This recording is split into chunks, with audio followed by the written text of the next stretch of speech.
আওয়ামী লীগ নিষিদ্ধের দাবিতে শাহবাগে একই সাথে চলছে সাধারণ ছাত্র জনতা ও বিভিন্ন রাজনৈতিক দলের অবস্থান কর্মসূচি। এ নিয়ে সবশেষ খবর জানাতে শাহবাগ থেকে যুক্ত হচ্ছেন সহকর্মী নজরুল ইসলাম। নজরুল, শাহবাগে জড়ো হওয়া মানুষের দাবি সম্পর্কে জানাবেন এবং এখন সেখানে কি পরিস্থিতি বিরাজ করছে, আর যেহেতু শাহবাগে অবস্থান কর্মসূচি চলছে সেক্ষেত্রে আশপাশের সড়কের পরিস্থিতি কি?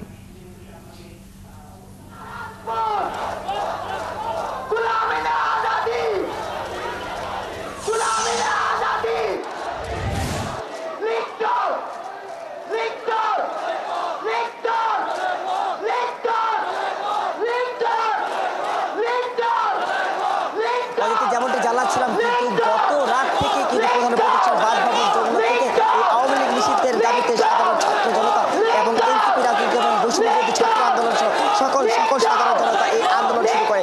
সেই আন্দোলন কিন্তু গত রাত থেকে জড়িয়ে সকাল গিয়ে এখন রাত 9টা। এই সংযোগে কিন্তু এখন পর্যন্ত এই আওয়ামী লীগের রাজনীতি নিষিদ্ধের দাবিতে আসলে এই উত্তাল শাহবাগ সহ এই পল্টন পরিষ্কারের প্রতিবিম্ব। এখানে বিভিন্ন রাজনৈতিক দলের নেতা কর্মী সহ সাধারণ ছাত্র জনতা, জুলাই ঐক্য, জুলাই মঞ্চ, বৈষম্যবিরোধী ছাত্র, জাতীয় নাগরিক পার্টি সহ সাধারণ ছাত্র জনতা এখানে একত্রিত হয়ে কিন্তু এই আওয়ামী লীগের নিষিদ্ধের দাবিতে এবং এই আওয়ামী লীগ নিষিদ্ধের দাবিতে আসলে তারা এখানে উত্তাল এবং সমাবেশ করছে। একই সাথে কিন্তু বলা যেতে পারে এই জুলাই অভ্যুত্থান পরবর্তী সময়ে 7 থেকে 9 মাস পার হয়ে যাওয়ার পরেও কেন আওয়ামী লীগকে বিচারের মুখোমুখি করা হচ্ছে না, একই সাথে আওয়ামী লীগের যারা দোষী রয়েছে তাদের বিচারের ব্যবস্থা করা হচ্ছে না। এবং এখানকার থেকে ছাত্র জনতারা দাবি করছেন যে এই বাংলাদেশে এই জুলাই অভ্যুত্থান পরবর্তী সময় থেকে আসলে এই আওয়ামী লীগের রাজনীতি চিরতরে নিষিদ্ধ করতে হবে। আওয়ামী লীগ যেন পুনরায় আর কোনো রাজনৈতিক কোনো কর্মকাণ্ডে জড়িত হতে না পারে।